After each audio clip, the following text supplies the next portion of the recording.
Hello, everybody, and welcome back to Roar Lions Roar. I'm your host for tonight, Nick Pollock, and I'm joined by my wonderful co-host, Mr. Matt Filipovitz. Matt, how you doing tonight?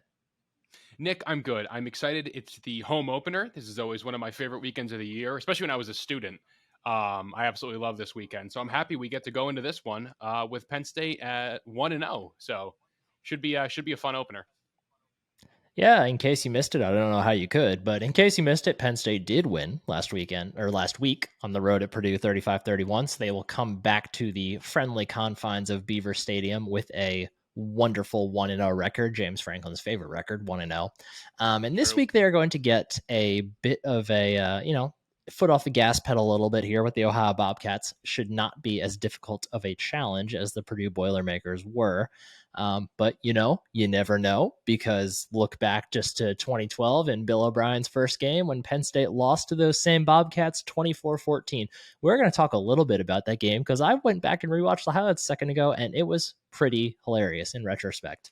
But before we dive too far into the past, let's talk about the present. Let's talk about the Ohio Bobcats. But before we do that, real quick, in case you are not already, please make sure you're subscribed to Roar Lions Roar on Apple Podcasts, Spotify, Google Play, wherever you get your podcasts.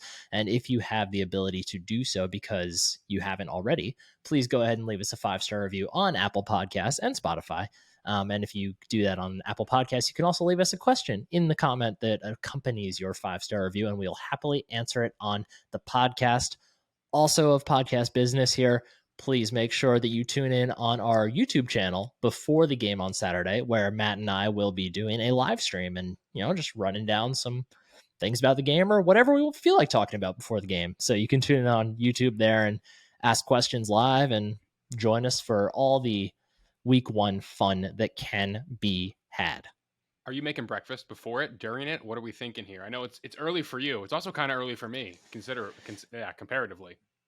Yeah, so being that this is a 9 a.m. start for me, I'm trying to think what I typically do during these. Typically, I think during halftime, I either just make eggs or something, or I go get a low quality state of Washington bagel and toast it and eat that.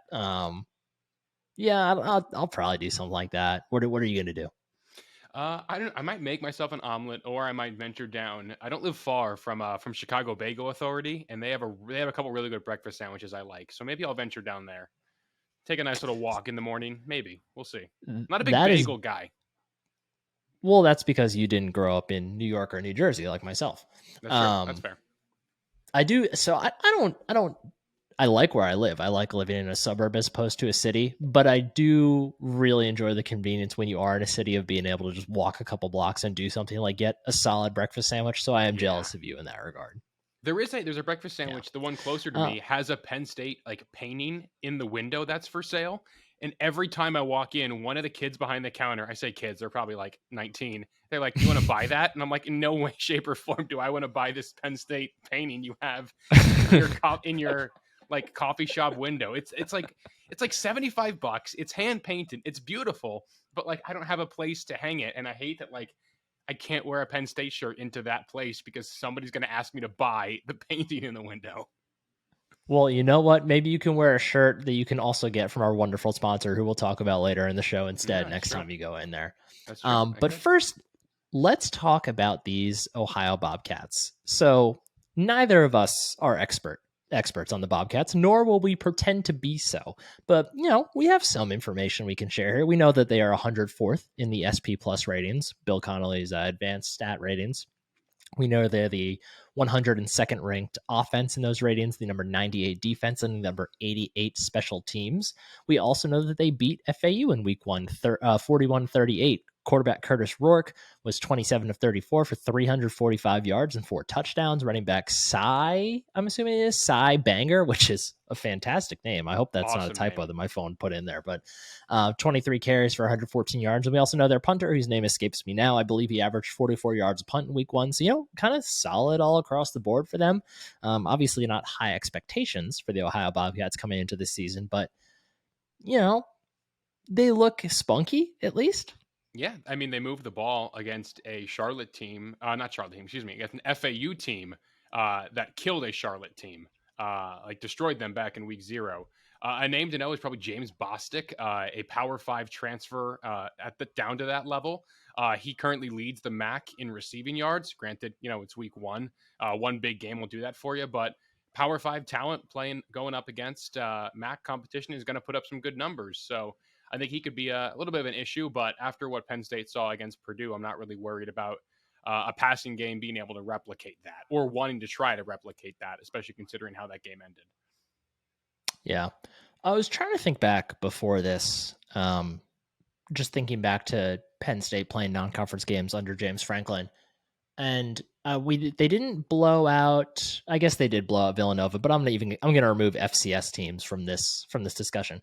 When was the last time you can remember that Penn State really just took a group of 5 team to the woodshed? Because they didn't really do it to Ball State last year. Like they won, but it wasn't. What was that? 33-14, the final that one was? Yeah, like that. They won, but it wasn't egregious. I mean, for me, the last one I can really remember vividly might be Georgia State. There was Idaho, but that's FCS. That's FCS, yeah.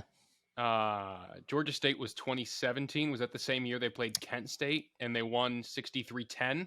I remember that because I picked that score on the money in my game preview when I wrote it that week. I vividly remember that. There was Buffalo 2018 where they were down at half and ended up winning by like 4 scores, I want to say. Yeah, usually if they're blowing teams out, it's usually like Maryland on the road on a Friday night. Like it's very rarely these kind of group of 5 teams. I think a lot of that is because they usually play them pretty early, so you're still figuring some things out. Or in the case of a lot of MAC schools, a lot of the times it's game 1, so you're still figuring stuff out. Or game 2 in the case of last year. You're right. I can't really remember the last time that happened. Probably Georgia State or Buffalo would be the 2 I can think of.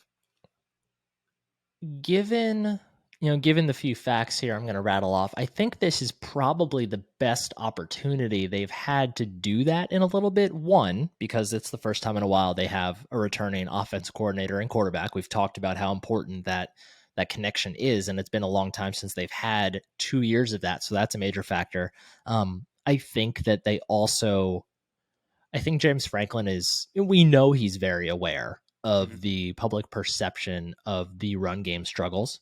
And I think that we are both in agreement that we think this run game can be a lot better than it is, if for no other reason than the running backs in the room are so immensely talented.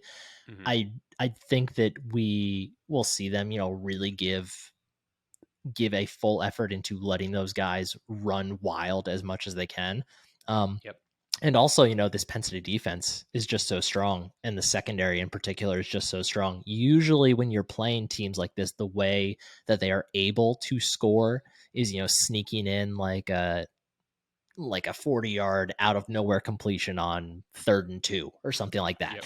But I just don't think the secondary is really going to allow something like that. So to me, this kind of feels ripe for a chance for Penn State to actually really lay the hammer down on a group of 5 opponent. Yeah, and I think they need a statement game. I think they need a confidence builder too, heading into Auburn. We just saw Auburn beat up FCS Mercer last week. Good for them. Beat the teams on their schedule. And then they're going to do the same thing this coming week against San Jose State in all likelihood. So the Auburn team is going to go in riding a high, and I think Penn State has to at least match that kind of energy. And I think a dominant win over a MAC team that I know went 3-9 last year, but they got their first FBS win in the month of September in like 4 or 5 years just last week. So it's a team that's clearly starting to figure some things out. Again, I don't know how good FAU is, but FAU does have a win in the win column as well already. So I think this could be a really great opportunity for them to just put some demons behind them, hopefully, and build up some confidence. So on that note, again, only so much we can say about Ohio, but what we can do is really focus on the Penn State side of things. And we've talked, we talked in the aftermath of the Purdue game. We talked on the podcast a couple of days ago about, overreactions and underreactions from week 1. So Matt, we're kind of going to go back and forth here. I'm curious what maybe the thing that you most want to see, or just one of the things you want to see, but what do you want to see from Penn State this week that maybe we didn't see last week? A full two deep. I don't care. Honest to God, I don't care how many yards they run for. Do I want a 100-yard game from a back? Of course. Do I want a shutout? Of course. But I think the more important thing right now is getting guys comfortable. I mean, we just saw them travel how many dudes to an away game in the Big Ten in game one? How many true freshmen to an away game in the Big Ten in week one? Clearly, they think they have the athletes to build a true two deep at every single position. And if you're going to build it, you have to get the on-field experience. So would I love for them to cover, what is it, 24 and a half, 25-point spread? Of course. Like, do I want big plays? Yes. But if they win, I'll even say that what I think the Ball State score was last year, if they win 33-10, but there's 9 guys who caught passes, there's, 22 guys who got solid reps on defense, there's 2 quarterbacks who played multiple drives, like that's the biggest win I think they can get, is building that depth. And that's been a big thing Franklin keeps on mentioning in every single public statement, is that they want to make sure they never have to go through what the 2021 experience ever again, where a loss of a couple key guys can send you from a New Year's Six caliber season to, playing in the Outback Bowl. So I honestly could care less about the score. I think it's going to be a big blowout, but the more important thing to me is seeing Abdul Carter, Drew Aller, Nick Singleton, Amari Evans, Caden Saunders, Zane Durant, you name it. I want to see him on the field. Drew Shelton, I'm curious to see what he looks like, especially with the tackle issues it looks like they're having on the right side. The only expectation I have is that a lot of guys are going to play, and I'm going to see a lot of things that are new, which makes what should be a blowout game very exciting to me. Interesting. I think that the main thing that I want to see, it's related to that, because if the thing that I want to see happens, then we'll be well on the way to seeing that full two deep that you want to see. But I want to see mostly, I just want to see some crispness, some fine tuning from that first string, especially on offense. Okay. If we think back to the Villanova game last year, yes, Penn State rolled, but they did it. The first play was Jahan Dotson just running straight by a dude. Like it was very clear that this was a Power 5 team against an FCS school. And then later in the game, I believe we had Parker Washington just caught that slant and then just kind of like ran around 3 people. Like they didn't win with, overwhelming, they couldn't like run. Out of this world play calls. Yeah. Like they just won purely with talent, which is great. Like that's what Penn State should do. But I would really like to see, I'd like to see Sean Clifford come to the line with confidence. I'd love to see him hitting dudes in the chest on slant routes. I'd love to see the offense try different things when it comes to its formations. And I'd like to see them actually get work in, when we've seen them be the most effective, it's when they run 3 or 4 different plays out of the same set on consecutive downs. And I'd like to see some of that. Can you put a lot of stock into Clifford doing that against a MAC team that again went 3-9 last year? Like, will that make you feel better about how the season could head if he goes out there and does that? Blitz agrees. No, but for me, it's not a confidence thing. Like it's not like I don't need to see Clifford do this to feel better about Sean Clifford. It's more just I want to see the offense function in, as, not to be rude or unfair to Ohio, but I want to see them function in as low stress of a still competitive environment that they can get. I just want to see execution more than anything else. And preferably that execution of the offense will lead to an execution on the scoreboard. Nice. Yeah, that was pretty good. But I'll bounce it back to you then. What else? What else do you want to see from them this week? The big thing that I want to see outside of those guys getting in there and getting good reps is I want to see Drew Aller. I want to see Penn State's 5-star freshman come in non-garbage time and have multiple drives. I want him to go out there. obviously this is going to sound terrible. I want him to make a mistake, and then I want to see how he bounces back from it. Because if he can make that mistake against Ohio, learn from it, and then let's say something happens, he has to come in against Auburn, he doesn't have to worry about that spiraling. He's already been there and done that. So would I want to see, a perfect game against a MAC opponent to really make me think Penn State can compete with this upper echelon of the sport? Of course, but that's not realistic, at least what we think, at least from what we know right now. So I want to see Drew Aller have multiple drives. I want to see him find success, of course, but I want to see him figure out how to beat an FBS defense. I want to see what that looks like between him and Mike Yurcich, because again, no matter how you swing it, Sean Clifford's gone after this season. So Drew Aller is going to be the guy who runs the show in all likelihood in 2023 and 2024. And, what happens beyond that is, it's up to him. But I want to see him really exist in an FBS college football game, make it his own, and not just be the guy who comes in when Sean Clifford has to go and try to get a dude's wife's NIL deal. Yeah, I agree. I think as an addition to that too, it'd be nice to actually see him get that opportunity with Nick Singleton and Katron Allen in the backfield, with Caden Saunders out at receiver. It'd be fun to actually see with Drew Shelton at left tackle. I mean, I think it's important to get Aller snaps with the ones as much as possible, but it's also a plus to be able to get him on the field with those guys that he's going to be playing with for however many years ahead. But yeah, that's a great point. I'm wondering, so if we think about Penn State's, typical non-conference opponents over the years, especially in like the James Franklin era, we've seen, I guess we haven't seen Ohio since 2012, but we've seen Ohio, we've seen, Eastern Michigan, we've seen Akron, we've seen Kent State, we've seen several teams, and most of them a handful of times. I'm curious if you have a favorite of these non-Power 5, regional-ish opponents that Penn State plays so often. That they have played, or like that I'd like them to play? However you want to take it. I loved the App State game. I thought that game was so fun. Also, I think it taught Penn State a very valuable lesson in that you never schedule App State. And we get to talk. Penn State won the game. Like, we have those bragging rights over the schools that App State strikes fear into. But that was a really fun game. That was like the first game of my senior year. It was the first game without Saquon, the first game without Gesicki. Like, there was such a newness around that Penn State team. And for them to go out there and get a good win was really enjoyable for me. But in terms of like regional, like MAC or FCS schools, I really like these games. I think they're great for a different kind of fan to go out there and enjoy it. Like, if you're a diehard, you're going to go to Michigan, Minnesota. Like, those are the games that you live for.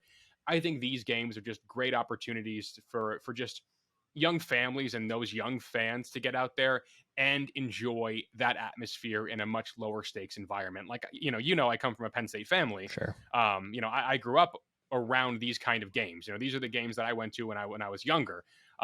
Just because they were the best ones to go to. Like, I remember when I was in high school, we went to like a UMass game. Like, that's a little bit older than what I'm talking about there, but that was the one that my family was like, that's the one that works best for us. And that really, helped to spark my love of Penn State football, was because I always got to go and watch them win by 30. So I don't know. I like playing like the Villanovas. I like playing the Delawares. I just think there's value in it for me. I remember that UMass game. I was either a freshman or a sophomore. I do remember that game though. Does the fact that Joe Moorhead is now coaching one of those teams, does that elevate them on your list of who you'd like to play, or does that actually scare you? No, I mean, listen, Joe Mo has a hell of a rebuilding job ahead of him. And I want nothing but the world for Joe Moorhead. He's the nicest dude, I mean, I think I've ever talked to. Like, at media day stuff, Joe Mo is just like an insanely nice man and somebody you want to root for. And I think it would be very cool to see what his homecoming would be like. Like, I think it would be if Bill O'Brien's Alabama, as the Alabama OC, ever came back to Happy Valley, which I hope never happens because Penn State would lose by 1 million. But I think O'Brien would get this just insane response from the fan base who are just very appreciative for what he's done, I think Jomo would have the same kind of Definitely. reaction from the fans. And Penn State would probably beat Akron by 3 touchdowns. So that's also a nice benefit to it. Yeah, for sure. Before we get into, some of the more fun stuff here with our episode, we need to really quick pause and talk about our wonderful sponsor, Home Field Apparel. I'm not wearing a Home Field apparel shirt. I'm wearing a Rural Lions Roar t-shirt right now of our since defunct Rural Lions Roar store. But we, as you know, you've been listening to this podcast, we have an arrangement with Home Field Apparel right now where you can use the code Roar Lions Roar, all caps, all one word, to get 15% off of your first order. But we are not just doing that because they approached us. We're doing it because we legitimately love Home Field. All of us have Home Field gear. We've talked to the people behind Home Field several times. We talked to them we on pretty much on a weekly basis, honestly. There's awesome people that make awesome products that look great, feel great, and they're unique. They're interesting. You won't find stuff like this anywhere else. And, they have really carved out a really cool niche for themselves in the apparel market space that, it's the type of business that, it's if we were to start a clothing company today, like Home Field is what we would be aspiring to. Like what they do is fantastic, and it gives you a chance to, it gives you a chance to learn about other schools, even aside from Penn State. So if you don't already have some Home Field gear, please, please, please take advantage of this code. Visit Home Field Apparel, get 15% off of the first order. You can buy Penn State stuff. Their stuff's awesome. We wear it very frequently on the podcast, so just keep checking back here on YouTube and you can see some of it. But also go out there and buy more stuff. I have a couple Wazoo shirts. Matt, I know you have shirts from like 17 different schools probably at this point. So, UC Irvine, check out all the stuff they've Louisville, Tulane. I think Penn State. I think I have 5. There might be more in there, but I know I at least have 5. See, that's great. That should be four you. Of which I've never even been to. Like and if you have never ordered from them before, you can get 15% off right now. Yeah, of course not. That's it. I almost bought a Winthrop shirt last time I was on there just because it was awesome. Nice. I'm not even sure I know where Winthrop is, in all honesty. But yeah, so if you have not visited Home Field Apparel already, go on, use the code ROARLIONSROAR at checkout, 15% off of your first order. You won't be upset at what you buy because it will look good and it will feel even better. That's a free slogan for you, Home Field. So we're going to do a couple more things here. We're going to talk predictions for this game, and then we are going to do a little retrospective on the 2012 matchup of the Ohio Bobcats and the Penn State Nittany Lions, also known as the aforementioned Bill O'Brien's first game in Happy Valley. Before we do that, Matt, let's talk predictions for the 2022 version of this game. Right now, the line is that Penn State is favored by 25 points at home in Happy Valley. SP Plus, Bill Connolly's numbers, has Penn State winning this game 38-11, so covering that spread. 25 seems like maybe a stretch for a team that just escaped from West Lafayette with a victory. Again, Purdue, not a bad football team in any sense. They are a very good football team. But what are you thinking here? I think it's a blowout. I think Penn State, runs them up and down the field. Give me the Nittany Lions 56. Give me Ohio 10. I feel really good about this game. I think this Penn State team played better as the game went on. Like, really, the only problem I have with Penn State's performance in the second half against Purdue is one absolutely horrendous throw by Sean Clifford. Outside of that, defense buckled down. Like, the run game still wasn't there, but that wasn't there all day. I think they're going to work really hard to get these running backs going. I think they're going to be able to find lanes. Like, I think that Katron Allen and Nick Singleton learned a lot from that first game and learned how to hit holes and where to look for holes. Again, there's no experience like game experience, and few teams have had a more harrowing game experience than Penn State so far. So I think Penn State cruises to a pretty comfortable win, and I think we're going to see a lot of sophomores, redshirt freshmen, and true freshmen in this one. I think it'll be a really cool moment for an upcoming youth movement here at Penn State. So over the years, I typically predict blowouts in these spots. And it, more often than not, it ends up being wrong.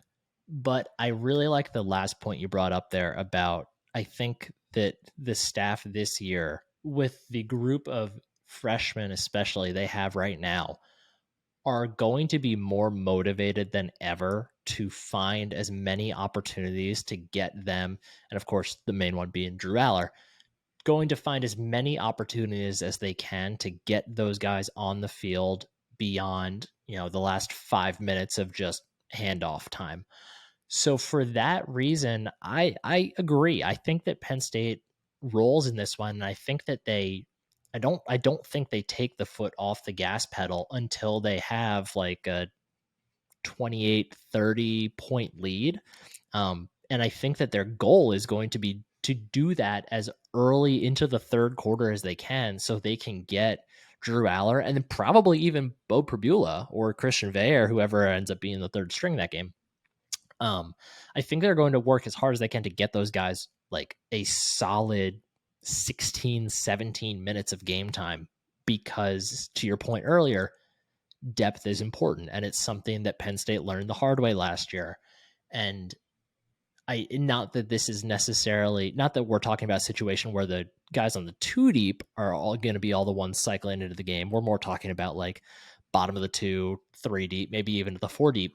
But the way college football is now, 15 of those guys could transfer in the offseason, and nothing would skip a beat. Like that's college football that we're in right now. So I think that they're going to work as hard as they can to get as many of those guys into the game as they can. And for that reason, I do agree. I do think Penn State's going to roll pretty easily in this one. I don't know that they're going to be able to hold Ohio, totally off the scoreboard or anything, but I really don't think that something like 48-10, 48-14 is out of the realm of possibility here. Yeah, we're in the same ballpark for sure. Yeah, it's just I think James Franklin, we know that he values, the optics of everything going on very highly, and I think he knows how good that would look after what was a game that, even though Penn State and Purdue were very fairly matched, it's Purdue. There's going to be a lot of fans that don't understand why that game was close. So I think he would really benefit just public perception wise from a crooked scoreboard here. So I think he's going to do whatever he can to make that happen. Yeah. Can I make one bold prediction? Of course. We see Drew Aller in the first quarter. The first quarter? Tell me more, please. I don't care what the score. You're seeing Drew Aller in the first quarter. I don't know why. I would bet my hard-earned American dollars on it. I have no idea why. I think he understands Franklin and your system talking about. They can never have what happened in Iowa City happen ever again. Sure. Ever. And you can do that in this game. Like, you're not going to hurt Sean Clifford's feelings, I'm sure, if you go out there and you put Drew Aller in against his hometown team. Maybe I don't even know where Athens, Ohio is comparatively to Medina. But yeah, I think we see Drew Aller in the first quarter, even if it's tied. So the question is, would they fly in some Skyline chili from Ohio to sabotage Clifford and send him back to the locker room early to get Aller in there? Maybe they could if they wanted to, man. Hey, weirder things have happened. Yeah, speaking of weird things that have happened, Aller in quarter 1, calling it. I love it. Speaking of weird things that happened, let's talk about this 2012 Ohio Penn State game. Do a little retrospective here. Bill O'Brien's Nick Scott forced a fumble in the NFL game tonight as we're recording this. So go Nick Scott. I cannot believe that dude's NFL career has been as good as it is. It's, part of it is just the fortune of ending up on the Rams, right? The Rams have so much money tied up into other places, although I don't know how they do the salary cap voodoo that they do. But when you have so much money tied into other spots, like if you can find someone who's at least going to just do the job at safety, you kind of just have to keep him around for that reason. And Nick Scott has done exactly that. He started tonight. He's been starting. I think he started most of last year. Like the Rams start 3 safeties more or less, and he's the third one that they start. But still, like, converted running back. It is NFL starter on a Super Bowl winning team. Good for Nick Scott. I want the world for that dude. there's always that one guy that you were like, this dude has no chance to be in the NFL, and yet he lasts longer than 3 other guys that you were sure were going to be stars. It happens all the time. It's crazy. Okay, let's set the scene. Bill O'Brien's first game, Happy Valley, coming into I'm trying to think of how to quantify the crowd going to that game, because there were a lot of people that were unhappy with, the decision to put the names on the jerseys. Just kind of the more brash way he went about his business as compared to what they had been used to with Joe Paterno. I think in the student section, I think we were all kind of on the same page that this is cool. Like, they got names on the jerseys. Mike Maudie's hair is down to his shoulders. Like, this was cool. And Mike Zordich's hair was down to his shoulders too. What a duo that was. But I think it's fair to say that a lot of people were uneasy, just, given the situation of what was going on. And things started well enough. Matt McGloin, touchdown pass to Bill Belton. He tightrope walked the sidelines a little bit. That went up 7-0 early. But, eventually Penn State was up 14-3 at halftime, and Ohio rattled off 21 unanswered points to win this game 24-14. And before Matt got on the podcast, I was rewatching the highlights of this game. 1, because I'm a sicko, and 2, just because, why not? We're going to talk about it. First of all, I'd recommend doing it. Some absolutely hilarious things happened in this football game. I think it was the first drive of the game. It was the first drive on the highlight reel that I saw. Bill Belton fumbled. He looked like a cartoon character. Like, the way he fumbled, he was running. It's like somebody just knocked the entire side of his body and he just went flung sideways, and the ball literally shoots probably 15 feet up into the air. It was one of the funniest fumbles I think I've ever seen. That had to have been one of his first carries as a back, because he was a receiver in high school. Probably. And then he was a receiver when he first got here, I want to say.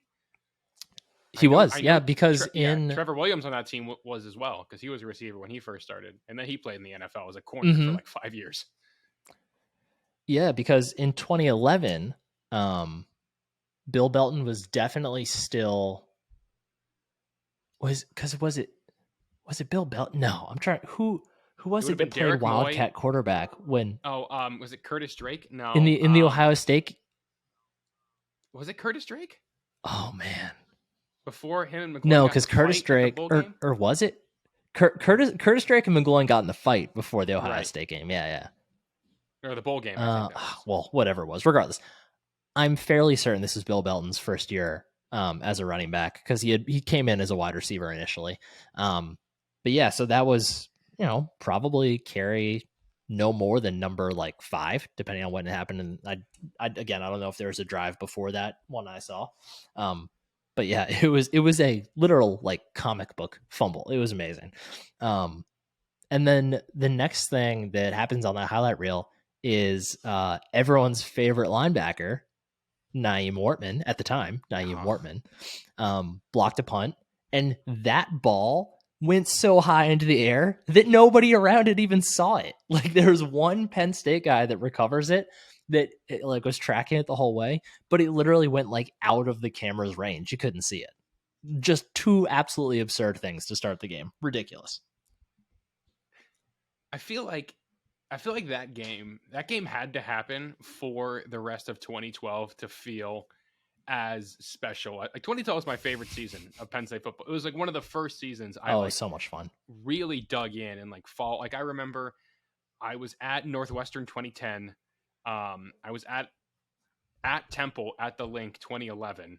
I didn't get to a game in 12. But I remember like that was like the first time where I was like, okay, like I know every player along the starting lineup. Like, I know their classes, and that was such a fun season. Like, everything about that team was just a great group of players who were there because they just wanted to be there. And that sounds so corny 10 years later, but considering the fact that like, if the transfer portal existed, like, who knows what that team even looks like, if you would even be able to like field a competent team. That team was awesome, man. That team was great.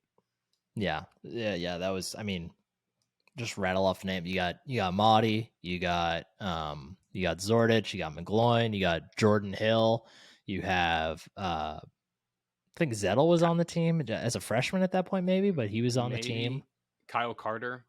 Kyle Carter. Yeah, you had the Super Six. You had Kyle Carter, Allen Robinson, Bill Belton, Donovan Deion Smith. Barnes. Yep, Deion. Deion was like the freshman, defensive freshman of the year in the Big Ten that year, coming off a redshirt season. He was great. I think Sean Oakman. You remember Sean Oakman? He would have been on the team at this point, I'm pretty sure, before he got kicked off. I think that's right. Yeah. This was pre-internet blow up, Sean Oakman. Yeah, pre-Baylor. Yeah. That was such an interesting group of people. The two other things from this game that I noticed from the highlights, I know two things that we talked about on the last podcast with Bill. Gerald Hodges did muff a punt. Unfortunately, that experiment ended relatively quickly. But then I was right. So there was a 3rd and 7, and I think this was for Ohio's first touchdown in the game. A 3rd and 7. Their quarterback Tyler Tettleton is getting pressured like crazy. Throws this ball up off his back foot. Throws the ball up off his back foot. I think it touches the hands of 2 different Penn State defenders. Like they're right there. Bounces off one or both of their hands right into this Ohio receiver's hands, and he just kind of like zigzags his way through the rest of the field and scores touchdown.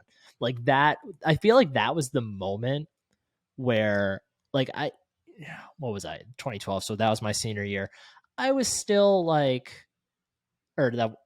no, not my senior year. That was my junior year football season.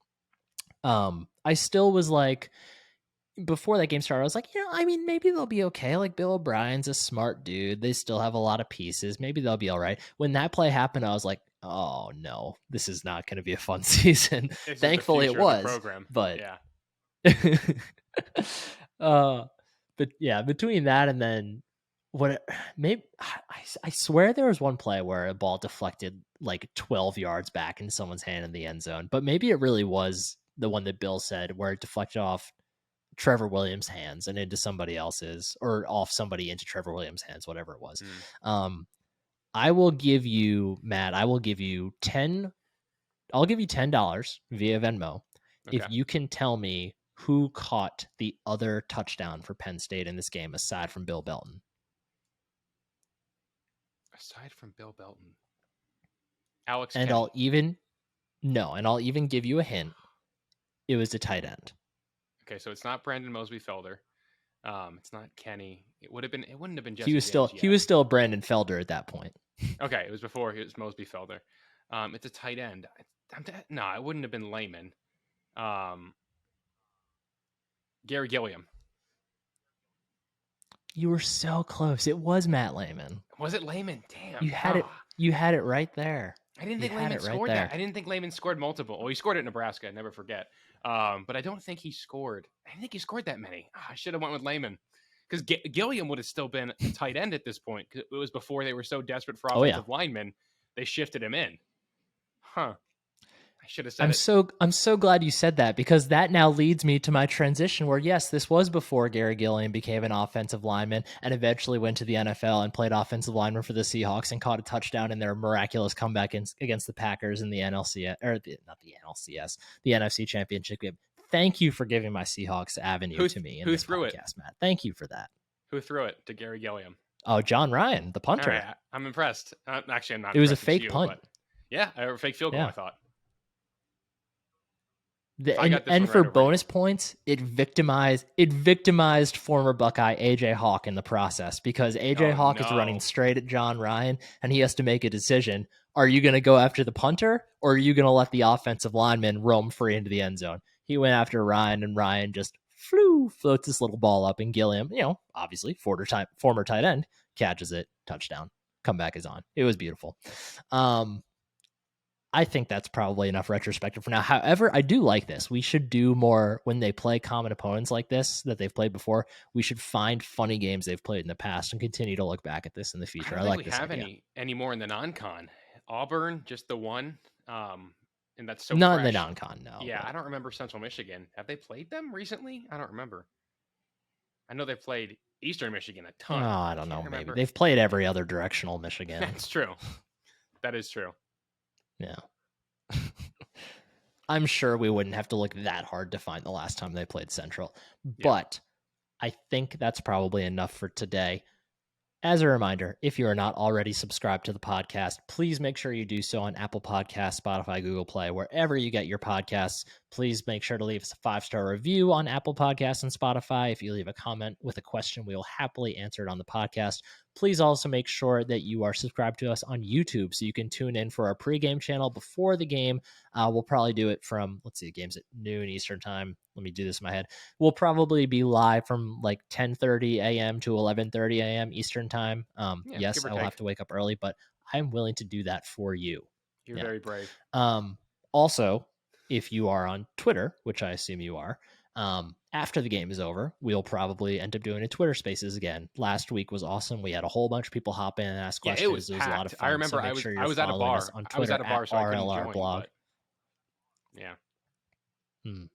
Yeah, it was a lot of fun. You guys, so make sure you're following us on Twitter at RLR Blog, so you can join in that after this week's festivities as well. But after you've finished unpausing this and after you've subscribed to all those places, now that you're back, I will say goodbye. For myself, Nick Pollock, for my wonderful co-host, Matt Filipovitz, thanks for listening to Roar Lions Roar. Go State. Go State.